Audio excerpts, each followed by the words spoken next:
Example also कि हमें कोई ऐसा साइंटिस्ट नहीं चाहिए जो मिसाइल डिस्कवर करके उसका फॉर्मूला पाकिस्तान में बेच दे. You have to arrange a source of income that whenever you are sleeping you are earning.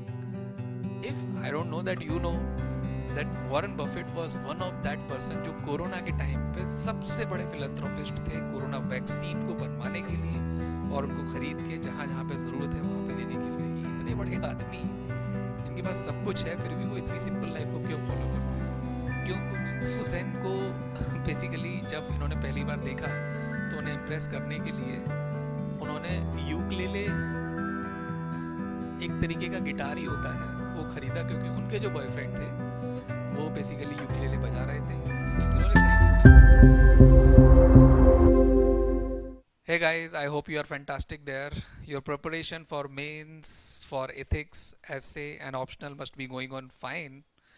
Now this video is part of the series wherein we are discussing about the scholars asked by the UPSC, and the discussion in these videos and the playlist will be there in the channel that you can have all the videos. The connections between them you can make and which will make your answer very different. Right, and the scholar in this video today we are going to discuss is Warren Buffett. Now, this name, why UPSC picked? Because Warren Buffett name is known in the stock market domain. It is good for every investor to know about Warren Buffett. But why in GS paper 4? What ethical panorama Warren Buffett was having? What motivation UPSC had that they had to pick Warren Buffett name and they had to have a question from the saying what Warren Buffett was saying and is saying. He is 91-year-old person. We'll be talking about his life as well as the concept closely associated with Warren Buffett named as value investing. It is a concept given by Benjamin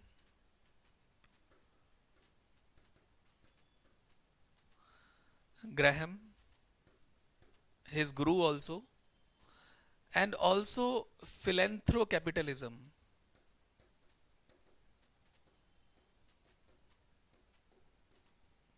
Now, when there may be a question in future, independently they can ask that what is value investing or what is philanthrocapitalism and how it is useful in the business, right?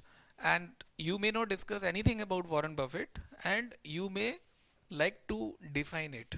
So basically what UPSC is hinting that you have to study the person from the core so that the associated concept and their name that you can use while writing the answers in future, maybe in 2024, in 2025 and the years ahead you will be able to use them. Now, what question was asked from Warren Buffett's side? I should write it here. The question was that in looking for employee as an employer,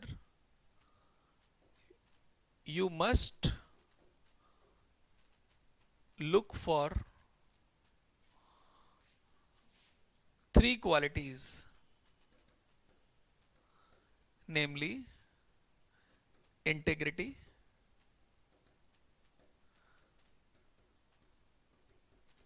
intelligence and energy. थोड़ा language में फ़र्क हो सकता है but question यही है. Now this is first part of the question. Second part of the question is saying that in absence of the first means if integrity is absent then rest of these two will kill you. You are the employer and who will kill you? The employee.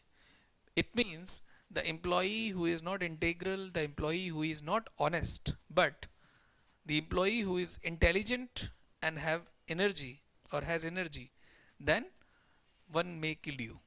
This is also true. We talk about aptitude and attitude,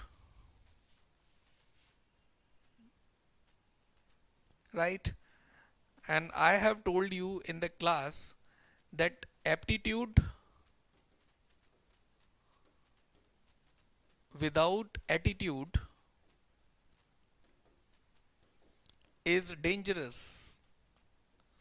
You may open your classroom notebook and you can read these two lines. Categorically, I have discussed at length. And second was attitude without aptitude is generally meaningless. Now, both these sentences are correct, but why aptitude without attitude is dangerous? I told you the example also कि हमें कोई ऐसा scientist नहीं चाहिए जो missile discover करके उसका formula Pakistan में बेच दे, क्योंकि वो इंटीग्रल नहीं है, ऑनेस्ट नहीं है. इवन इंटेग्रिटी वर्ड को हमने डिफाइन किया हुआ है एट लेंथ कि वो मोरलिटी से और एथिक्स से और परसिवरेंस से कैसे डिफरेंट हो सकती है. एक integral person will not like to deviate from the path of honesty even for a single rupee. This is the meaning of this sentence. Now, once you understand the meaning of the sentence or the question, then you may write at length. आप किसी का भी नाम इसमें mention करो, चाहे वो गांधी जी हैं, एरिस्टोटल है, सोक्रेट हैं, आप अपने आंसर की रिक्वायरमेंट को फुलफिल कर सकते हैं. लेकिन when it comes to the concept given by Warren Buffett like value investing, philanthropocapitalism, maybe you are absent in that and आप शायद इसका कुछ भी ना लिख पाए. लेकिन अभी इस वीडियो का जो बेसिकली मतलब है वो यही है कि इस साल के आंसर्स में, इन आने वाले सालों में आप इनके बारे में ये कॉन्सेप्ट के बारे में जानकर उनको अपने आंसर्स में इंटीग्रेट करने की कोशिश करें. Okay, now if we look at the UPSC motivation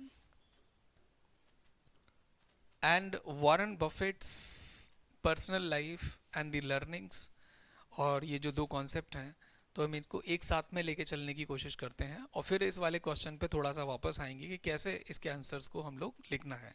content यहाँ पर डिस्कस हो सकता है, लेकिन आंसर लिखने की जो स्टाइल है, यूज ऑफ द इंफॉर्मेशन जो यहाँ डिस्कस हो रही है, वो हर कैंडिडेट के लिए अलग अलग हो जाती है, कनेक्शंस अलग अलग हो जाते हैं. Now without wasting time I will like to discuss Warren Buffett की लाइफ. वॉरेन बफेट बेसिकली शुरू से ही बड़े अपने आप में इनोवेटिव पर्सन थे. न किसी स्कूल में, न किसी कॉलेज के अंदर में कोई उनको टीचर पसंद नहीं करता था. हार्वर्ड इस कॉलेज जो है वहाँ पर उनको एडमिशन ही नहीं मिला. ये बात अलग है कि उनके जो केस स्टडीज़ होते हैं, उनके जो फंडामेंटल्स हैं, वो आज हार्वर्ड स्कूल में, सॉरी कॉलेज में पढ़ाए जाते हैं. This is one thing. But at the age of 7, you see कितनी छोटी एज होती है, उन्होंने लाइब्रेरी से एक किताब उधार ली थी जिसका नाम था 1000 ways to earn $1000. This was the name of the book. When at the age of 7 he was given pocket money, he coincidentally crossed a kind of shop wherein cold drink was also sold. तो उन्होंने अपने जो ढक्कन होते हैं वहाँ पे, लाल colour के ढक्कन कोका कोला के, वो गिने, वो सबसे ज़्यादा थे. तो उन्होंने उससे बोतलें खरीद ली और उन्हीं बोतल्स को गार्डन में जो बैठे हुए लोग हैं, आसपास के बैठे हुए लोग हैं, एक मार्जिनल हायर कॉस्ट पे बेचा, जो लोगों ने खरीद भी लिया. एंड उस पॉकेट मनी से काफ़ी डबल पैसे में वो घर वापस लौटे. ऐसी कई सारी चीज़ें, जैसे मान लीजिए ग्रैंडफादर के यहाँ पर उन्होंने काम किया क्योंकि ग्रैंडफादर ने उन्होंने बुलाया कुछ सामान उठाने के लिए, तो फ्रेंड के साथ में गए, तो उन्हें उनकी लेबर के पैसे कम दिए तो उन्हें बड़ा गुस्सा आया. तो उस वक्त उन्होंने एक फंडामेंटल सेट किया कि आगे कभी भी जॉब करनी है तो पूछ लेना है, इवन यदि लंबी टाइम की जॉब है तो कॉन्ट्रैक्ट में आना है. जितनी बार्गेनिंग आप कर सकते हो, आपकी नीड्स हैं, तो वो सब आपको डिस्कस कर लेनी चाहिए अपने एम्प्लॉयर के साथ में. Then after that also he sold magazines from door to door. He sold basically not Coca-Cola also, but also you can say newspapers. When once in his youth life he went to a haircut saloon shop, वहाँ पर कई सारे लोग wait कर रहे थे अपना turn आने का, और ये जो थे वो अपनी टाइम और एनर्जी को बहुत वैल्यू देते थे। वापस तो आ गए, लेकिन इन्हें बड़ा अच्छा बिजनेस एवेन्यू दिखा कि लोग वेट कर रहे हैं। उस टाइम पे वो क्या करते हैं, तो वहाँ पे एक पिन बॉल मशीन बेसिकली अपने फ्रेंड के साथ में उनके साथ में डिस्कस किया कि भाई आपके लोग यहाँ वेट करते हैं तो ये गेम खेल सकते हैं एक बहुत रीजनेबल कॉस्ट पे, इसमें आपका कोई भी इन्वेस्टमेंट नहीं है, मशीन हमारी तरफ से होगी। तो वो चल पड़ा एक और दूसरा बिजनेस, और काफ़ी सारा पैसा उन्होंने अपने फ्रेंड के साथ में एक टेंडर एज में कमा लिया। ऐसे कई सारे और भी एक्सपेरिमेंट हैं, लेकिन धीरे धीरे करके ये लाइफ में उन फंडामेंटल्स को सेट करने लगे जो बहुत क्वालिटेटिव था। आज की डेट में भी यदि हम इनको देखते हैं तो at the age of 91 he is living in that 50 year old house. He eat those food जो उनकी हेल्थ को लगते हैं और बिल्कुल चेंज करने की कोशिश नहीं करते। ये वही 20 कोट पैंट वाले सूट, ब्लेजर और पैंट और टाई वाले सूट पहनते हैं जो इन्हें एक चाइना के अंदर में विजिट किया था तो एक लेडी ने इनको दिए थे। Basically one suit was given by the lady, जो उन्हें बहुत अच्छा लगा तो उन्होंने रिक्वेस्ट किया कि मुझे कुछ और सूट दे दीजिए, तो उन्होंने 20 सूट दिए। पैसे उस लेडी ने नहीं लिए थे, तो उस लेडी का नाम हर जगह लिया जाता है, जहाँ पर भी वो जाते हैं बुलाया भी जाता है। और इवन बिल गेट्स भी उस लेडी के ही बनाए हुए कपड़े पहनते हैं, क्योंकि उन्होंने पैसे नहीं लिए। और वॉरेन बफेट है उनकी बहुत बड़ी फैन थी वो। This is something which is very very important. Like आप इमीडिएटली अपने बिजनेस में प्रॉफिट नहीं देखते हैं, और कुछ लोग आपके प्रॉफिट को बहुत ऊपर तक ले जा सकते हैं एज अ ब्रांड एम्बेसडर बन के। ऐसे एवेन्यूज़ भी आपको खोने नहीं चाहिए, right?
You have to arrange a source of income that whenever you are sleeping, you are earning.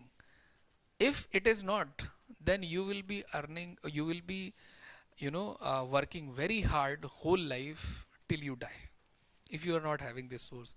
See, the government job, you can link it here, that why the pension, why the savings, why the allowances, why the insurance, why the security needs of Maslow need hierarchy matters. वो person को एक secured zone में लेके आती है। वो person अपने काम पे फोकस ज़्यादा कर पाता है, ना कि अपने सर्वाइवल पे, राइट? ये सब कुछ चीज़ें एक साथ कनेक्ट होती हैं यहाँ पर, राइट?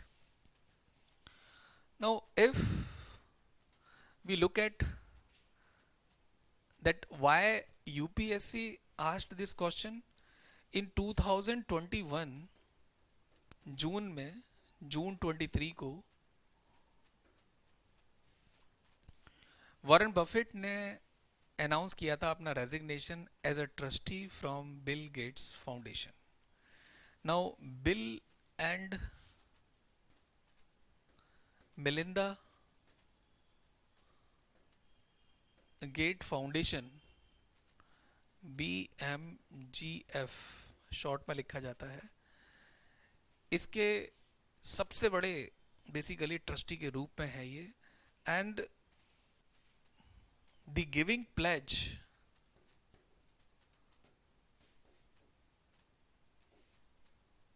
बिल गेट्स के साथ में 2010 में इनकी साइन हुई है, जहां पर 99% of what ever he has will be given. But इसमें ये शर्त है कि बिल में से या बिलिंदा में से 1% कोई जिंदा रहेंगे और 5% हर बार इनके पास जाता रहेगा इनके फाउंडेशन में. और उतना मिनिमम जैसे हेल्थ है या एजुकेशन में उतना पैसा जाते रहना चाहिए. एंड और फाउंडेशन से अलग इन्होंने एक कॉन्सेप्ट बनाया था जिसका नाम है लिमिटेड लायबिलिटी कंपनी और पार्टनरशिप. बेसिकली दोनों में फ़र्क ये होता है कि ये नॉट फॉर प्रॉफिट वाले बिजनेस में पैसा लगा सकते हैं, लेकिन LLP जो है वो प्रॉफिट वाले बिजनेस में भी पैसा लगा सकते हैं, लेकिन वो हेल्थ या एजुकेशन या एक लार्जर इंटरेस्ट में हो लोगों के, जो गरीबी मिटाती है वगैरह वगैरह. तो ये LLP जो है वो बिजनेस के क्लोज लेके आ जाती है उन फिलेंथ्रोपिक वर्क को जो पैसा भी कमाएंगे और वो पैसा री इन्वेस्ट होगा किसी भी फिलेंथ्रोपिक कॉज में. यानी कि एक बार पैसा दिया वो चला गया, ऐसा नहीं होना चाहिए. Now if we look at the concept called as value investing. What is value investing? Value investing, this concept was given by Benjamin Graham, जो इनके गुरु भी थे. काफ़ी टाइम इन्होंने साथ में काम किया, लेकिन दोनों के विचार फिर अलग अलग हो गए, क्योंकि बेंजामिन ग्राहम जो थे वो ये कहते थे इनसे कि केवल कंपनी का इनपुट आउटपुट देखो कितना प्रॉफिट कर रही है. लेकिन जब वॉरेन बफेट ने बोला कि नहीं, क्वालिटेटिव मेजर्स भी देखना ज़रूरी है कि कैसी लीडरशिप है कंपनी के अंदर, कैसी मैन पावर है, क्या विजन है, तो ये सब क्वालिटेटिव असेसमेंट जब होता है तभी एक लॉन्ग टर्म पर्सपेक्टिव में देखने की बात है. देन उसके अलावा इसका सबसे बड़ा एक कॉन्सेप्ट है जो वॉरेन बफेट कहते हैं कि मैं एक जेनेरिक कंपनी बार्गेन करके नहीं खरीदना चाहता. मैं एक लॉस मेकिंग कंपनी जो फंडामेंटल में बहुत अच्छी साउंड है, एक सेंसिटिव प्राइस पे लेना पसंद करूंगा जिसको मैं आगे लेके जा सकूं. और उन्होंने अपनी लाइफ में काफ़ी ऐसे एक्सपेरिमेंट किए जिसमें वो सक्सेसफुल भी हुए. मतलब जेनेरिक आज की डेट में एक्विजिशंस होते हैं कंपनीज के प्रॉफिट के लिए, बार्गेन होती है, लेकिन वो उस कंपनी पे जाना चाहते थे जो बहुत प्रॉफिट मेकिंग नहीं है लेकिन उसके फंडामेंटल्स बहुत स्ट्रांग है और उन पे यदि काम किया जाए तो बहुत अच्छा प्रॉफिट आ सकता है. This is called as value investing, right. Another concept is called as philanthropic.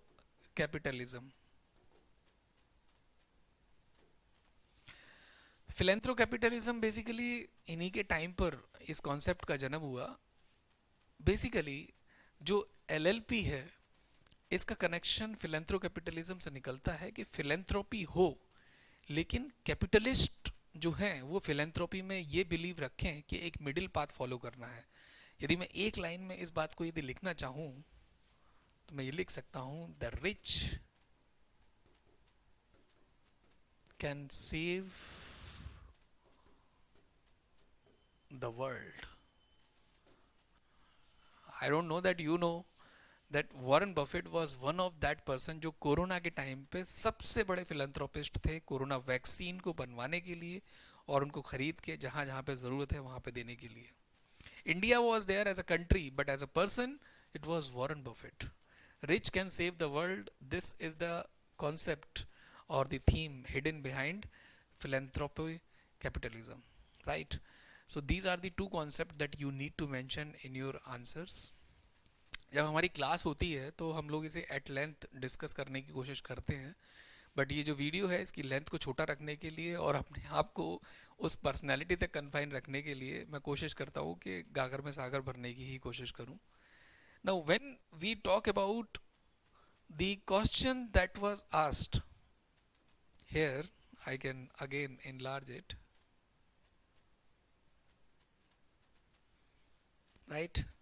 In looking for employee, you must look for these three qualities, but without integrity, a person who is an employee with intelligence and energy may kill you, right? It is very, very important that honesty has no alternative. Warren Buffett अपनी life में वो ये कहते थे कि एक बार मैं किसी के साथ में लॉयल हो गया तो उसके साथ जिंदगी भर लॉयल हूँ, राइट? एक मैरिज हो जाती है एक तरीके से, चाहे वो बिजनेस हो या पर्सन हो या फ्रेंडशिप हो।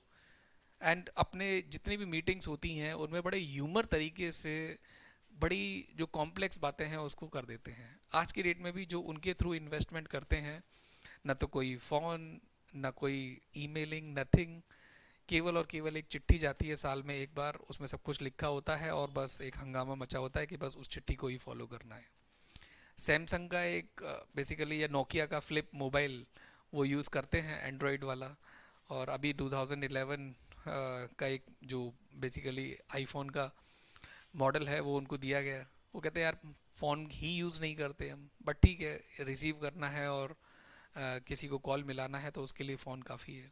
ये एक बहुत बड़ा मैसेज है यूपीएससी एस्पिरेंट के लिए कि फ़ोन कितना डेंजरस हो सकता है। मुझे ऐसा लगता है कि phone is one of that factor जो मोस्ट ऑफ द एस्पिरेंट्स को रोकता है उनके सिलेक्शन से। वॉरेन बफेट की जैसी सिंपल लाइफ यूपीएससी एस्पिरेंट के लिए अपने आप में एक मोटिवेशन है कि इतने बड़े आदमी जिनके पास सब कुछ है फिर भी वो इतनी सिंपल लाइफ को क्यों फॉलो करते हैं। क्यों कुछ एक फेसबुक के लोग अपनी 20 तरीके की वो 20 टी शर्ट्स हैं एक ही कलर की क्यों ऐसा पहनते हैं कि भाई चॉइसेस ही खत्म हो जाए, दिमाग ही नहीं लगाना पड़ेगा कि कौन कौन से कलर के कपड़े पहनने हैं। Simplicity is very hard to be inculcated and then can be practiced.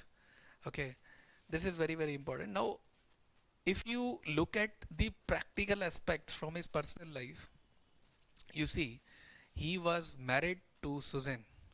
Suzanne को बेसिकली जब इन्होंने पहली बार देखा तो उन्हें इम्प्रेस करने के लिए उन्होंने यूकलेले, एक तरीके का गिटार ही होता है, वो खरीदा क्योंकि उनके जो बॉयफ्रेंड थे वो बेसिकली यूकलेले बजा रहे थे। इन्होंने ख़रीदा तो सही, बजाना आता नहीं था, फ़ायदा भी कुछ हुआ नहीं, लेकिन सुजैन से शादी हो गई। और अक्सर कर उस इंस्ट्रूमेंट को जब भी इन्वेस्टर्स इकट्ठे होते हैं या बड़ी मीटिंग होती है और बजाने का यदि मौका मिलता है तो इस इंस्ट्रूमेंट को वो बजाते हैं। और इन्वेस्टमेंट भी किया ऐसे म्यूज़िक इंस्ट्रूमेंट की कंपनी में। तो कहीं पर भी उन्होंने बिजनेस को देखने की कोशिश की। बट ये है कि जब 1977 में थोड़े से डिफरेंसेस आए ओल्ड एज में, 1930 में इनका जन्म हुआ था, राइट, एंड 1977 में दोनों अलग अलग बेसिकली रहने लगे। एंड इनकी जो वाइफ है उनकी डेथ होने के बाद 15 ईयर्स बैक उन्होंने अपनी ओल्ड टाइम कंपेनियन के साथ में शादी कर ली जो उनसे शायद 15 ईयर्स थोड़े यंग हैं, और अभी दोनों साथ साथ में रह रहे हैं। So life has to go on, life has to move on. This is another message. But when it comes to the personal life, next of kin, the business, and his own personal lifestyle, everywhere you will find that this person is having deep message hidden. What is that deep message? That you have to be stable, you have to be loyal, you have to be a visionary. For a businessman, he says that you have to earn, and second message is that you have to earn. It is a very deep message that there are two rules. One rule is saying that you have to earn. Second rule is saying that refer rule number one. That's what Warren Buffett is all about. Warren Buffett की और भी कई सारी कहानियां हैं। दो बातें Warren Buffett की और मैं बताना चाहूँगा, वो ये कि if you can not control the emotion then you can not control your money. This is number one thing. Then second thing is that if you purchase those things that you don't need presently, then you will soon be forced or compelled to sell those things which you need the most. उन चीज़ों की ज़रूरत नहीं है, उन्हें आपने ख़रीद लिया है, तो बहुत जल्दी आप उन चीज़ों को बेचने के लिए मजबूर हो जाएंगे जिनकी ज़रूरत आपको सबसे ज़्यादा है.